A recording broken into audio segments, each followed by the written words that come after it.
Pessoal, voltando ao nosso tema, a gente fez uma pequena introdução, né, no tema diálogo, ou doutrinadores, ou dialogadores, e a gente vai dar uma continuada, vai continuar uma parte desse tema.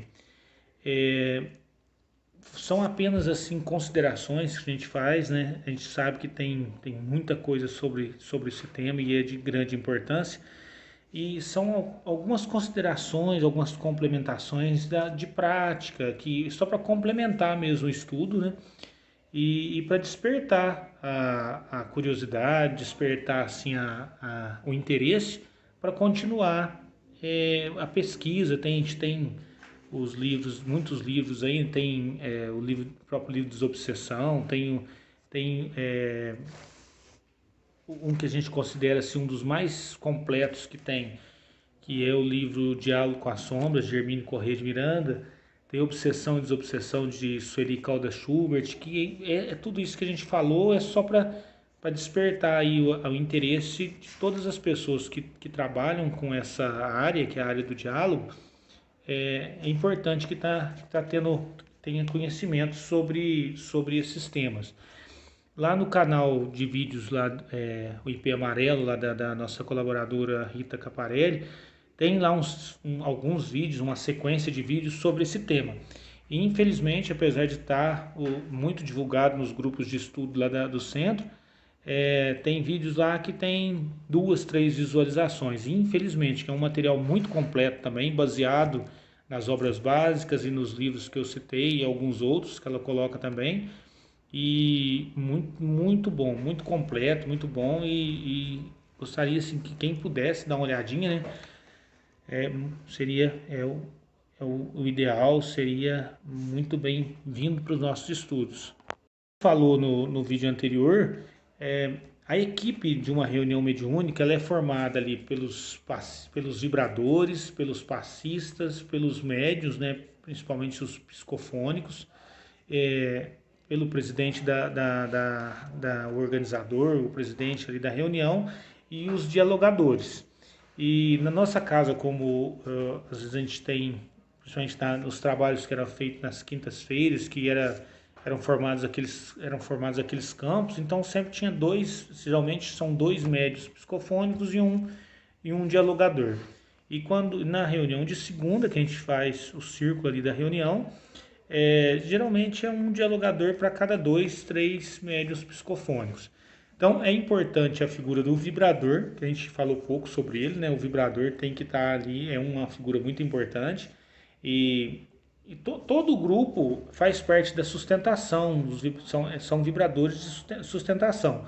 Mas o ideal é que a gente tenha uma, duas pessoas especificamente para vibração. Para quê? Naqueles momentos que tiver aquelas manifestações assim mais complicadas, mais duras, mais renitentes, o vibrador ali,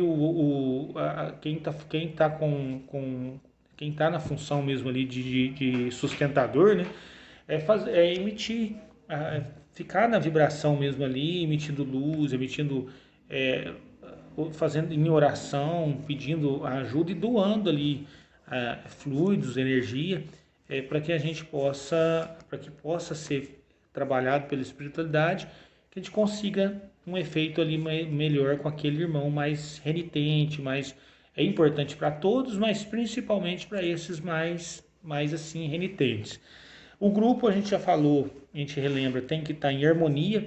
O que é essa harmonia do grupo? A harmonia do grupo é todo mundo saber, assim, ter conhecimento do que a gente está fazendo ali, qual que é a nossa função ali, qual que é o trabalho que vai ser realizado, todos terem um conhecimento ali, saber que o outro também sabe aquilo que tá acontecendo, para ter confiança, para que se forme ali uma harmonia.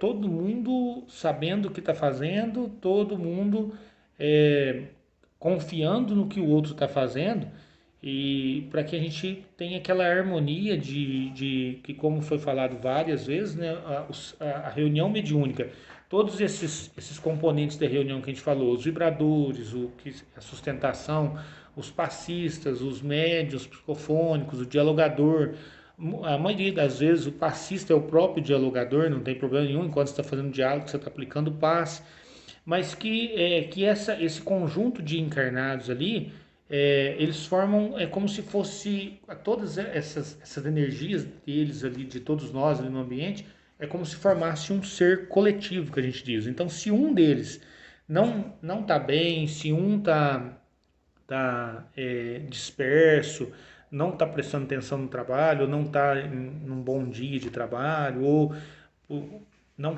fez uma alimentação incorreta, tudo isso atrapalha, porque aí aquele ser coletivo vai ter um membro daquele ser ali que não está em harmonia, então atrapalha a harmonia. Então a harmonia ela é muito importante, tem que ser muito falada essa harmonia. É, por exemplo, se tem uma pessoa que tem um dos integrantes ali, um dos médios psicofônicos, tem uma rixa ou alguma coisa com o dialogador, isso aí precisa ser resolvido para não trazer isso para dentro da reunião, porque se tiver, não concordo com o que ali o presidente da sessão que está ali, ou o dialogador, não concordo com o que está sendo feito, não acho que não é assim, não pode ser assim, isso aqui não está assim, e começar isso aí e ter discórdia, quebra-se essa harmonia. Então, se a gente não, principalmente quando tem rusgas, quando tem assim alguma coisa, vamos dizer assim, mais pessoal. A gente tem um problema lá fora e com uma pessoa lá na sociedade, lá fora, é um colega de trabalho, ou foi da família, ou é da família, tem um problema com a pessoa. Vem para a reunião mediúnica, com aquele ali eu não trabalho.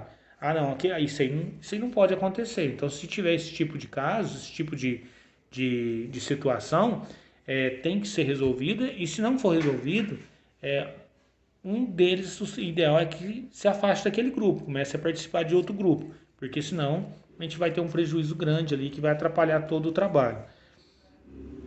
É, a gente falou sobre algumas coisas sobre a preparação, né? Preparação para o trabalho, que esse trabalho ele é feito durante toda a semana. Se a gente tem uma reunião na segunda, terminou aquela reunião, a parte espiritual já começa a preparar outra. Então, até na última reunião que a gente teve com o Edson, ele ainda citou o caso quando tem alguma comunicação de algum espírito suicida.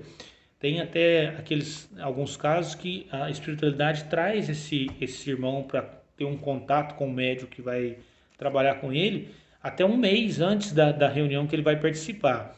E isso em desdobramento do sono com o médium, mesmo no ambiente, para poder ir se ambientando, para poder criar um vínculo ali capaz de dar condições para essa manifestação, que geralmente é uma manifestação mais difícil, muito sofrida, então tem todo esse caso. Então, o que a gente falou sobre assiduidade, foi muito bem lembrado pelo Edson, a última reunião. Às vezes um irmão está ali sendo preparado, às vezes está em. A gente nem sabe precisar o quanto tempo está em sofrimento. De repente ele é preparado para vir para a reunião, faz uma aproximação durante um mês, aí chega no dia da reunião, o médico, hoje eu não vou. Hoje eu estou com uma disposição, hoje eu não estou bem, então, muito cuidado com isso.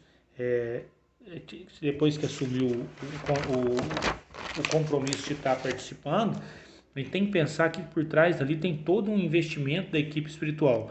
E esse investimento, vamos dizer assim, da equipe espiritual, ele é tanto maior quanto maior for o comprometimento dos participantes encarnados. Então, vou repetir uma palavra do Edson também da última reunião que a gente teve. A equipe encarnada, ela é um eco da equipe desencarnada. Então, o que a equipe desencarnada, dos espíritos, a equipe espiritual, está planejando para nós, tem que ecoar em nós ali. O que quer dizer isso? A gente tem que pegar com a responsabilidade tudo aquilo para que a gente responder às expectativas da equipe espiritual. A equipe espiritual não vai chegar numa equipe que começou hoje ou amanhã, ou começou ontem, vamos dizer assim, no trabalho, ainda não tem preparo nenhum, eles não vão fazer um investimento, vamos dizer assim, de preparo para essa reunião. Vai ser devagar. Conforme a gente vai se orientando, o grupo todo vai estudando, vai adquirindo conhecimento, a gente vai tendo capacidade de resolver casos mais complicados. E de acordo com isso, a espiritualidade vem trazendo para a gente aqueles casos assim um pouco mais complicados. Então, quando a reunião mediúnica começa a ter alguns casos assim mais difíceis de se lidar, Não é que a reunião está pesada, não é que a casa está precisando de algum tipo de vibração para melhorar, porque, não, gente, se a gente está recebendo é, trabalhos mais específicos, mais difíceis, quer dizer que a própria espiritualidade está reconhecendo o afinco dos encarnados ali, a dedicação dos encarnados, e está reconhecendo e está trazendo casos mais difíceis porque confia na boa condução daqueles casos. Então a gente tem que estar sabendo disso, que é comum a gente ver, eu estava participando da reunião no centro, mas de repente essa semana estava muito pesado. Teve algumas comunicações muito difíceis, então a gente tem que orar, eu já ouvi isso em reunião, a gente tem que orar e melhorar a vibração, porque está vindo comunicações difíceis. É lógico que tem que vir difíceis. Quanto mais difícil, mais sofrimento, mais a gente está auxiliando a atenuar esses sofrimentos, mais a gente está aprendendo, né? E está podendo ser útil para a espiritualidade. Então é normal e até desejável que seja assim, né? Só que se a equipe tem assiduidade, tem preocupação com estudo, trata a mediunidade com responsabilidade, tem a pontualidade, faz todo o preparo, a maioria vem preparada para a reunião, faz aquele momento, chega um pouco antes da reunião, dá aquela serenada nos pensamentos, dá aquela equilibrada e começa a reunião, e a gente vai trabalhando assim durante um tempo e vai tomando isso como regra melhora a nossa produção mediúnica. Melhorando a nossa produção mediúnica, a espiritualidade que está cuidando do trabalho ali e vendo tudo isso, eles vêm trazendo casos diferentes, né? E se a gente sabe, se a gente vai aprendendo a lidar com eles, vai aparecendo para gente que a gente possa auxiliar. O dialogador precisa se preparar antes da reunião, é o ideal. Tudo aquilo que é falado para toda a equipe, fazer aquele momento de sossegar a mente, de entrar em sintonia com a equipe espiritual, de serenar durante o dia, tomar todos os cuidados do dia, todos os dias, mas principalmente no dia da reunião, desde até vou falar citar mais uma colocação do Edson da reunião anterior, um dia antes, no dia que a gente fosse se deitar, for dormir, no momento que for se recolher, for dormir, um dia antes da reunião, já colocar nas preces da gente, pedir a espiritualidade amiga, pedir a proteção e a espiritualidade, os nossos orientadores espirituais, para que já trabalhe com a gente durante aquela noite, porque amanhã a gente vai participar de uma reunião. Então, tudo isso é importante para todos, mas o doutrinador, que a gente fala do doutrinador, o dialogador, ele tem que estar muito atento a isso, porque o dialogador é o que trabalha com a energia mais, vamos dizer assim, um pouco mais sutil pela intuição. Então, se ele não tiver essa serenada, não serenar um pouquinho e não entrar nessa sintonia com a equipe espiritual, dificilmente ele vai produzir produzir o que ele tem capacidade para produzir, se não ter esse cuidado. O dialogador ele precisa, quando no momento da comunicação ali, conversando com o espírito, não é uma simples conversa. Ele precisa envolver aquele espírito ali, ele tem que envolver aquele espírito, aquele ser que chegou. Envolver ele, como é que a gente vai envolvê-lo? A gente recepciona, dá as boas-vindas a ele, introduz ali ele no diálogo, começa a falar com ele ali, deixa ele falar. E durante o tempo que a gente está ouvindo, prestar atenção, está com toda a nossa atenção voltada para ali, toda a nossa vontade de trabalho voltada para ali, sem julgamentos. O espírito começa a contar uma história e às vezes ele se acha vítima e a gente sabe que assim ele tá, às vezes o caso é até de um tratamento que a gente está fazendo na casa, a gente sabe, às vezes a gente sabe do que ele está causando para o encarnado, às vezes aquele encarnado vem pedir ajuda para a gente, só que a gente tem que tomar os cuidados assim de entender que, como eu já repeti isso várias vezes, né, entre Emmanuel, numa das citações dele, ele diz que entre os seres humanos não há vítimas, não há personagem vítima. Quer dizer, sempre que tem esses dramas, esses casos assim de obsessão, sempre é uma troca, é alguma coisa que deu sempre algo deu origem àquilo. Então a gente não entrar no julgamento de achar, coitadinho, o fulano está sofrendo pela interferência desse espírito que está aqui. Tomar cuidado com isso. A gente não pode ter esses julgamentos, a gente tem que entendê-lo. Porque se ele está perseguindo, se ele está tentando causar algum sofrimento, pode ter absoluta certeza que ele também está em sofrimento. Ele está sofrendo, provavelmente é o que mais sofre. Então, para a gente envolver essa criatura, a gente tem que ter essa noção de não ter julgamentos contra ele e ter aquela profunda intenção de ajudá-lo. A gente tentar ajudar como se se aquele espírito que tivesse ali fosse um irmão mesmo, que eu falo assim, irmão mesmo da gente, um irmão mesmo, que eu falo irmão de sangue, irmão, quando a gente fala irmão próximo assim, irmão de família, de sangue mesmo, né? Estou dizendo. Como se fosse um irmão, como se fosse um filho, uma pessoa querida do nosso coração. Então a gente tem que tentar envolvê-lo com esse tipo de pensamento, né?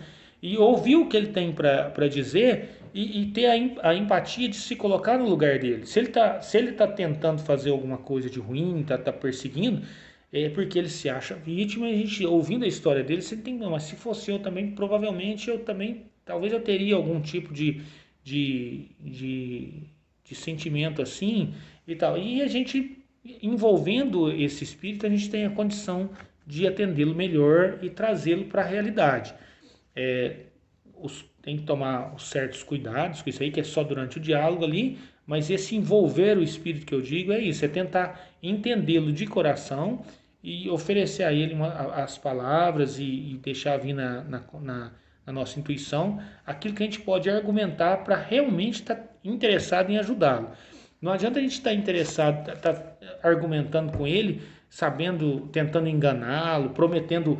Uma coisa que é muito complicada é prometer que o espírito vai para a luz, que o espírito dali em diante ele está salvo, dali em diante ele vai. Não é assim, a gente sabe que ele é o despertar. Então, toma cuidado com essas promessas, porque você pode causar mais revolta para ele, né?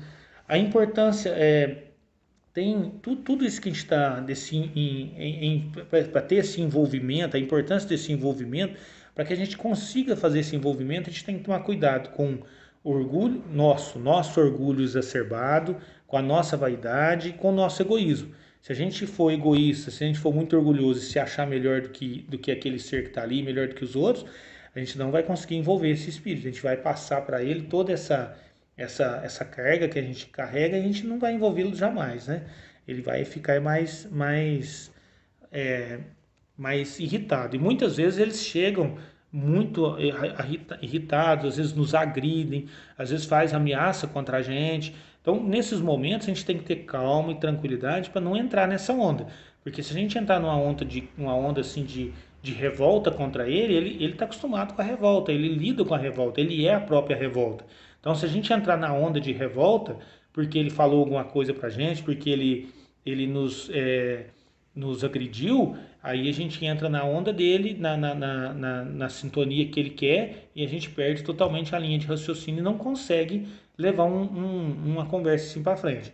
Então, se ele nos agride, às vezes é comum, eu já presenciei isso, do espírito chegar e alguém for isso que eu estou falando nessas situações é mais ou menos assim. Ó. Enquanto a gente está atendendo aqueles espíritos mais sofredores, aqueles assim vamos dizer assim, mais ignorantes ou mais que ainda são os executores da desordem, mas não são os mandantes, não são do mesmo jeito que a gente tem a equipe espiritual que é a nossa, que é a direção da nossa casa espiritual, do bem, da caridade, do amor, tem também as equipes espirituais que são os diretores dos trabalhos, desses trabalhos de obsessão, de fazer, vamos dizer assim, maldade, né? Quem lê o livro aí, Libertação, tem lá todo o desenrolar da história, você vê que tem o drama lá da personagem principal, e por trás quem coordena os trabalhos dos obsessores que obsidiam a filha de Gúbio, né? Eu não lembro o nome dela, o Gúbio é o nome do pai, que obsidiam a filha de Gúbio, que está para fazer, quase levando ela ao desencarne. Os obsessores mesmo, os chefes da organização ficam fora. Quem faz ali a aproximação, a magnetização dela e a hipnose dela ali, quase no início do livro, está quase levando ela à morte, já tem até data marcada para o desencarne dela, são os operadores, vamos dizer assim. Quem está por trás são os diretores dessa obsessão. E quando chega no nosso grupo alguém assim, desse nível vamos dizer assim, dos organizadores do trabalho espiritual voltados para o mal, vamos dizer assim, para as coisas aí que trazem desequilíbrio, esses são diferentes de se lidar. Eu já vi acontecer de chegar um espírito assim, são extremamente preparados, são extremamente inteligentes, e às vezes a pessoa, o doutrinador começa a conversar com ele. Então, para começar, principalmente quando são esses, a gente ter o cuidado de nunca impor nada. Você precisa fazer isso, você tem que fazer isso, a partir de agora você não faz isso mais. Isso aí, a gente não pode colocar essas colocações assim, não pode colocar isso para eles, que eles não vão aceitar de jeito nenhum. E às vezes o doutrinador, o dialogador começa a falar e eles interpelam o dialogador e falam firme ali com ele. Fala, mas tipo assim, um argumento, eu já presenciei um diálogo mais ou menos desse tipo. Mas quem é você para falar isso para mim? Você faz isso. Você faz isso. E fala o que o doutrinador está falando, está fazendo. Tipo assim, às vezes está falando sobre uma conduta de alguma coisa, mas você faz isso. Dentro da sua casa você faz isso, e vem e fala mesmo que a pessoa descreve ali o que o doutrinador, como é a vida do doutrinador, as falhas dele. Então, nesse momento, é um momento crucial desse tipo de diálogo. Porque se o doutrinador se irrita ou se acha melhor alguma coisa e fica nervoso com essa situação, ele vai perder totalmente a linha de raciocínio, ele perde ali naquele momento, ele perde o diálogo.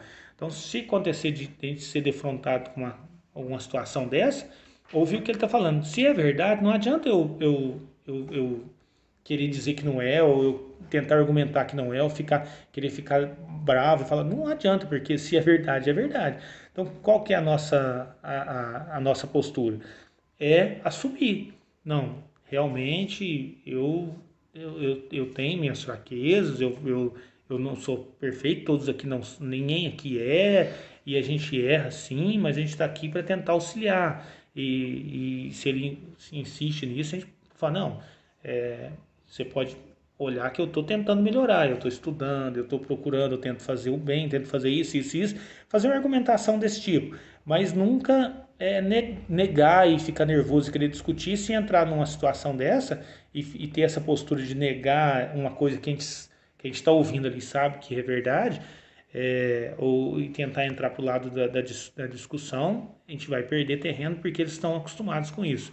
Então, tem que tomar muito cuidado com esses tipos de situação. Então, por isso a importância de a gente estar sempre atualizando no aprendizado do diálogo. Porque é muito comum a gente conversar com a pessoa e falar, não, mas eu trabalho no diálogo aqui faz 30 anos. Mas se a gente prestar atenção não é que a gente está julgando o trabalho do outro, não. Se a gente prestar atenção, não é julgamento, é simplesmente apontando o que pode ser melhorado. Se a gente prestar atenção, se ele atende 10 espíritos numa noite, 10 comunicações, você vê que às vezes a pessoa atende da mesma maneira as 10 comunicações. São psicologias totalmente diferentes, dramas totalmente diferentes, e o doutrinador, o dialogador, trabalha da mesma maneira com todos. Por quê? Porque lá atrás, no começo, aprendeu desse jeito. Então, durante um ano ele estava em aprendizado, durante um ano ele aprendeu aquilo. Depois ele passa a repetir aquilo durante 20 anos. 30 anos. Então tem que tomar cuidado, não, a gente tem que procurar sempre a atualização desse aprendizado. Porque com a atualização, o livro que eu citei no início mesmo, que é o Diálogo com as Sombras, ele traz várias técnicas de como a gente abordar essas psicologias de maneira mais atualizada. Então, a importância de a gente estar sempre estudando e procurando conhecimento disso aí. A gente classifica as psicologias que chegam geralmente, os casos que chegam para o nosso atendimento. Tem ali os inimigos com propósito de vingança, que a gente já falou alguma coisa sobre isso no vídeo anterior. Tem os amigos do vício, que é aqueles que acompanham às vezes o encarnado, ou está com alguém do grupo ali porque tem o vício e aquela pessoa também tem o vício, então não é uma obsessão, é um amigo de vício, né? Às vezes tem aqueles espíritos que chegam, que eles estão em serviço para outros espíritos, esses são até tranquilos de lidar com eles, às vezes eles chegam muito renitentes, mas com pouca, com pouca argumentação a gente consegue despertá-los. É, Às vezes chega ali o espírito, a gente vê que ele está sintonizado com outros que estão fora do local e interferindo no trabalho ali. Às vezes tem alguns amigos, parentes do encarnado que já desencarnou, que acha que está próximo para ajudar e na verdade está numa condição assim de vibração muito baixa e está atrapalhando, ao invés de ajudar, está atrapalhando, né? Às vezes tem aqueles que nem sabem que desencarnaram, a gente já falou também um pouquinho sobre eles. Sim, aí tem, né, aqueles sexólatras que às vezes chegam ali, que é raro chegar e admitir, mas às vezes participou de uma religião, de alguma coisa, mas abusou muito da parte dos desvios de sexualidade, assim, de abuso, as coisas desse tipo de sexualidade que eu digo de desvio, de abuso, né? E chega na reunião muito sofrendo muito com isso. Tem os suicidas que a gente falou já falou deles, né? E então a gente a gente tem que tomar cuidado para com certas dificuldades que a gente pode ter com o diálogo com essas psicologias que a gente falou. Tomar cuidado com os termos espíritas, porque a maioria que chega ali não é espírita, então é uma dificuldade de diálogo você conversar com o espírito falando em na terminologia espírita e ele não entende nada. Você fala desencarnado, ele não sabe o que é desencarnado, ele sabe que é morte, que morreu.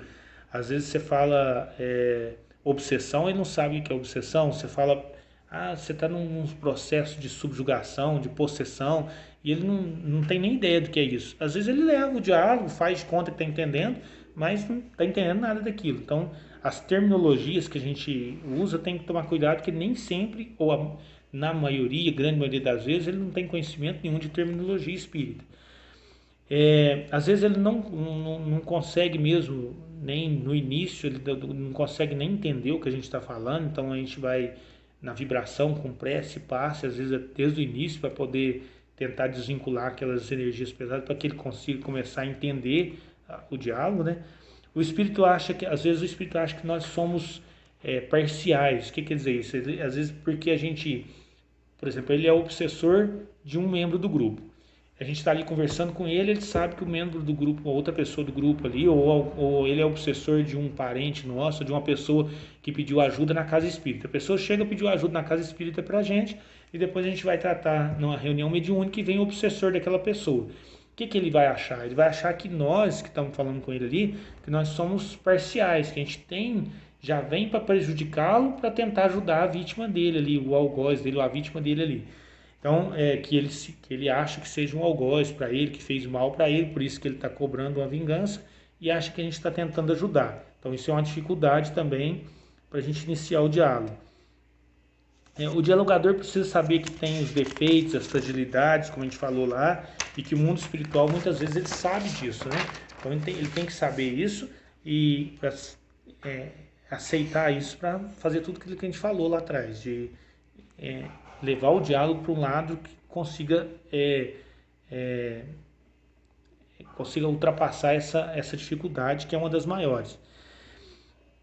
Se a gente for confrontado, a gente falou também, for confrontado, admitir a fragilidade e tentar explicar para ele que a gente isso é uma citação de Joana de Ângeles, né? Que a gente é avaliado não só pelos resultados que obtemos, mas principalmente pelos esforços que nós empreendemos durante a caminhada para melhorar. Então, quer dizer, a gente é sim ainda muito imperfeito e muito falho, vamos dizer assim, mas a gente está numa caminhada tentando melhorar isso. Então, isso é um argumento que a gente pode usar com eles também.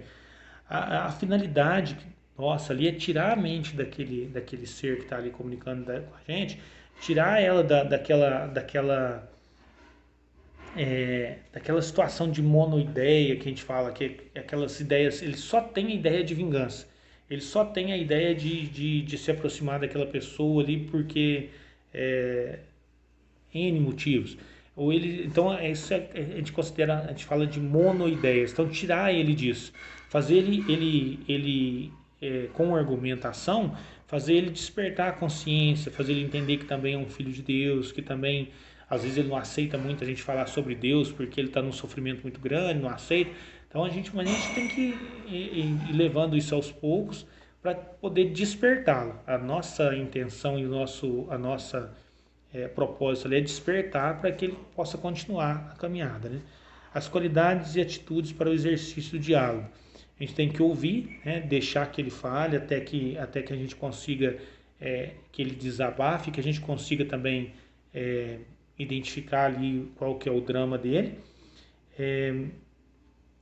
Para a gente ouvir ele e conseguir argumentar, a gente tem que ter uma noção muito boa da doutrina, do evangelho, cultivar o envolvimento que a gente falou.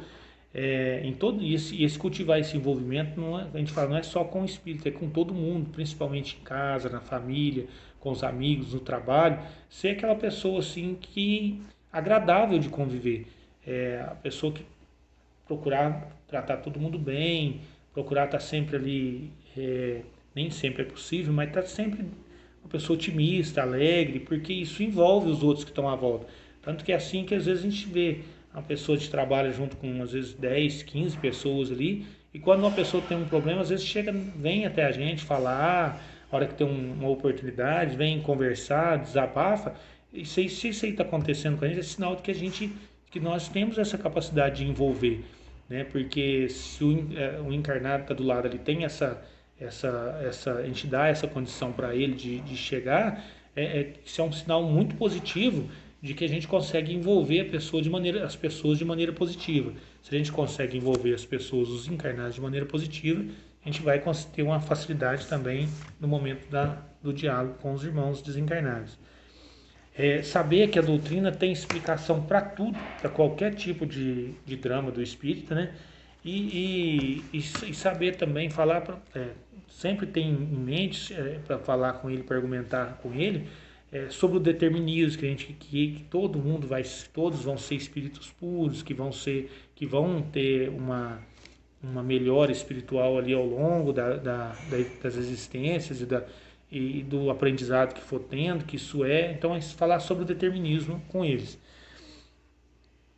As proteções, as preleções para o diálogo. Identificar a realidade central do espírito, que a gente já falou lá atrás, ver qual que é o drama. Os que mais dão trabalho são os odiosos e os vingativos, que a gente sabe sobre isso. A dificuldade, e por que são os que mais dão trabalho, os odiosos e os vingativos? Porque qual que é a nossa maior dificuldade, da maioria das pessoas? É perdoar. Então, por esse motivo, os odiosos e os vingativos também no mundo espiritual são os que mais dão trabalho, porque para eles perdoarem também é muito difícil ainda. Então, a gente tem que tentar levar eles para reconhecer isso. Para isso é essencial a projeção de intenso amor, passes para a remoção das energias deletérias que o cercam e trazer a ele condições melhores com a projeção, às vezes com a projeção do passado. O que é? Eu estou lendo aqui meio picado, assim, fica estranho, mas é só para me relembrar. No momento do diálogo ali, essa projeção de intenso amor sobre aquela criatura, para esse envolvimento, é muito importante, e porque durante o tempo que a gente está fazendo isso e conversando, a gente vai fazendo o passe para a gente poder retirar toda aquela energia deletéria que acumulou ali sobre ele, e dessa maneira a gente consegue, como a gente falou, tirar a mente dele um pouco daquelas ideias que ele traz fixas ali por muito tempo, para que ele consiga enxergar a realidade espiritual novamente e possa continuar, ter o despertamento, que é o nosso principal foco ali na conversação. Então não adianta a gente impor nada, porque eles têm o livre-arbítrio, eles sabem disso, né? Então qualquer coisa se a gente impor, eles sabem que a hora que eles podem até aceitar, mas a hora que sair dali eles sabem do livre-arbítrio deles e que eles vão voltar. A gente também pode falar desse livre-arbítrio deles. Tem gente que fala, mas não é interessante você falar para o espírito que ele tem livre-arbítrio não, porque senão ele não vai obedecer. Ele não tem que obedecer, ele não vai obedecer mesmo. Ele vai, a única coisa que sobrepõe ali sobre ele um pouquinho ali para a gente poder, a única maneira de, a única autoridade que se tem sobre o espírito ali é a autoridade moral. Se tanto o dialogador que está falando ali, se ele tiver uma qualidade moral um pouco acima daquele espírito que chegou para a comunicação, naturalmente ele vai ouvi-lo. Mas se a gente determinar alguma coisa para ele não vai obedecer. Ele vai até concordar, mas depois ele volta, ele sabe do livre-arbítrio dele.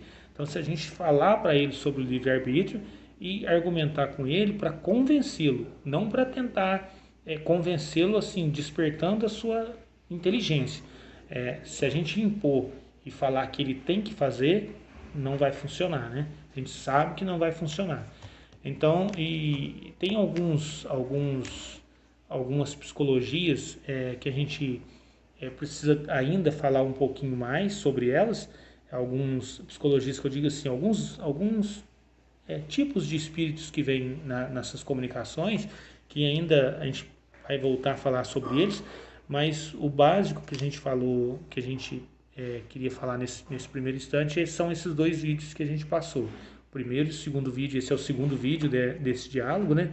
E depois a gente vai entrar nas etapas do esclarecimento e aí tudo vai repetindo. A gente fala novamente sobre os tipos de espíritos que se comunicam, que são os mais, vamos dizer assim, são os que mais comparecem à reunião mediúnica. E para o vídeo não ficar muito longo, a gente vai encerrar isso aqui. É só uma complementação do anterior, é mais uma conversa mesmo. E a gente volta em seguida com o restante desse último tema, tá bom?